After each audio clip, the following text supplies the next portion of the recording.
Hello बच्चों, कैसे हो आप लोग? अच्छे होंगे बेटा।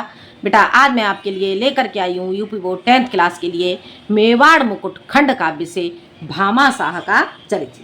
ठीक है बेटा, जो भामा शाह का चरित्र है बेटा, जो आपका मेवाड़ मुकुट खंड काव्य है, ये गंगा रत्न पांडे कृत है। ठीक है बेटा, तो जान लेते हैं हम भामा शाह का चरित्र। पिछले वीडियो में बेटा मैंने आपको राणा प्रताप का चरित्र समझाया था, तो बेटा आप राणा प्रताप का चरित्र वहां से देख लें। और आज मैं यहाँ पर आपको बताऊंगी भामा शाह का चरित्र। तो जान लेते हैं बेटा हम भामा शाह का चरित्र। मेवाड़ मुकुट खंड काव्य के रचयिता गंगा रत्न पांडे ने महाराणा प्रताप के बाद भामा शाह के चरित्र को एक प्रमुख पात्र के रूप में मुखरित किया है। महाराणा प्रताप को भामा शाह का परिचय पृथ्वीराज ने दिया था। ठीक है, मेवाड़ मुकुट खंड काव्य के रचयिता गंगा रत्न पांडे ने महाराणा प्रताप के बाद भामा शाह के चरित्र को एक प्रमुख पात्र के रूप में मुखरित किया है। महाराणा प्रताप को भामा शाह का परिचय पृथ्वीराज ने दिया था। भामा शाह मेवाड़ भूमि का धन संपन्न सेठ है। उन्होंने मेवाड़ की रक्षा के लिए अपनी संपूर्ण संपत्ति महाराणा प्रताप को दे दी। भामा शाह के चरित्र की प्रमुख विशेषताओं का वर्णन इस प्रकार है। ठीक है बेटा, भामा शाह मेवाड़ भूमि के का धन संपन्न सेठ है। धन संपन्न सेठ है, अत्यधिक धन संपन्न सेठ है। उन्होंने मेवाड़ की रक्षा के लिए अपनी संपूर्ण संपत्ति राणा प्रताप को दे दी। भामा शाह के चरित्र की प्रमुख विशेषताओं का वर्णन इस प्रकार है। अब जानते हैं हम भामा शाह के चारित्रिक विशेषताएं। ठीक है बेटा, पहला पॉइंट इसमें आपका हो जाता है आदर्श दानवीर। भामा शाह कैसे थे? भामा शाह एक आदर्श दानवीर व्यक्ति थे। ठीक है, पहला पॉइंट हो जाता है आदर्श दानवीर। भारत के दानवीरों में भामा शाह का नाम प्रसिद्ध है। उन्होंने मातृभूमि की रक्षा के लिए अपनी लाखों की संपत्ति उत्साहपूर्वक दे दी।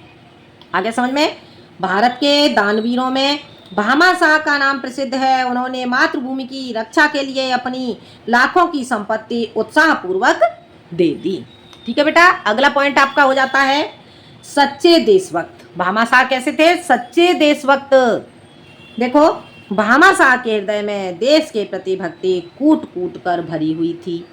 भामा शाह के हृदय में देश के प्रति भक्ति कूट कूट कर भरी हुई थी। वे जानते थे कि राणा प्रताप देश के लिए इतने कष्ट झेल रहे हैं, इसी कारण वे देश के लिए अपना सर्वस्व दान कर देते हैं। आगे बेटा समझ में, एक बार फिर से देख लो। सच्चे देशभक्त। भामा शाह के हृदय में देश के प्रति भक्ति कूट कूट कर भरी हुई थी। वे जानते हैं कि राणा प्रताप देश के लिए इतने कष्ट झेल रहे हैं, इसी कारण वे देश के लिए अपना सर्वस्व दान कर देते हैं। हो गया क्लियर? समझ आ गया बेटा? अब हम देखते हैं आगे। अगला पॉइंट आपका हो जाता है शिष्टाचारी। शिष्टाचारी एवं विनम्र। ठीक है बेटा, शिष्टाचारी एवं विनम्र। भामा शाह अत्यंत श्रेष्ठ तथा विनम्र स्वभाव के व्यक्ति हैं।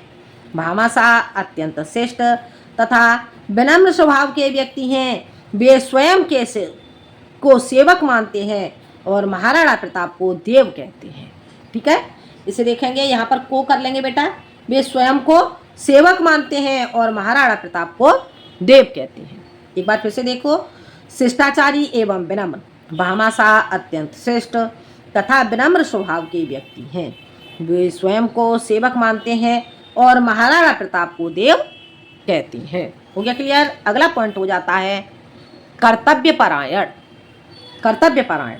भामा शाह का चरित्र एक कर्तव्यपरायण नागरिक का चरित्र है।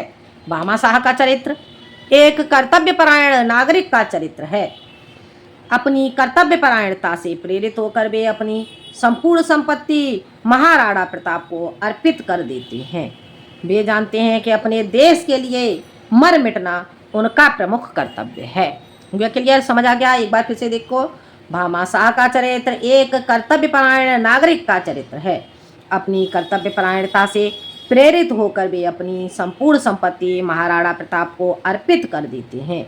वे जानते हैं कि अपने देश के लिए मर मिटना उनका प्रमुख कर्तव्य है। हो गया क्लियर? अगला पॉइंट देखते हैं। अगला पॉइंट हो जाता है तर्कपूर्ण। भामा शाह तर्कपूर्ण बुद्धि वाले हैं। भामा शाह तर्कपूर्ण बुद्धि वाले हैं।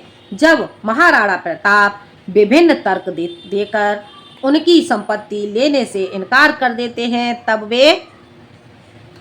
वे तर्कपूर्ण बुद्धि से उन्हें संपत्ति लेने के लिए मना लेते हैं। आ गया बेटा समझ में? देखो, भामाशाह तर्कपूर्ण बुद्धि वाले हैं।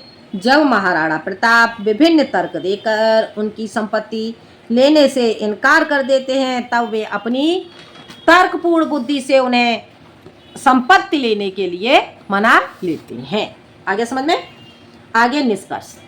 निष्कर्षतः कहा जा सकता है कि भामाशाह एक दानवीर, देशभक्त, कर्तव्यपरायण, तर्कपूर्ण तथा विनम्र स्वभाव वाले व्यक्ति थे। ठीक है बेटा, आ गया समझ में? तो ये था बेटा आपका भामाशाह का चरित्र मेवाड़ मुकुट से। ठीक है बेटा, यूपी बोर्ड 10th क्लास के लिए। ठीक है बेटा, वीडियो आपको पसंद आए तो लाइक करें, शेयर करें और सब्सक्राइब करें। आज के लिए इतना ही, मिलते हैं हम अगले वीडियो में एक नए टॉपिक के साथ। जब तक के लिए धन्यवाद।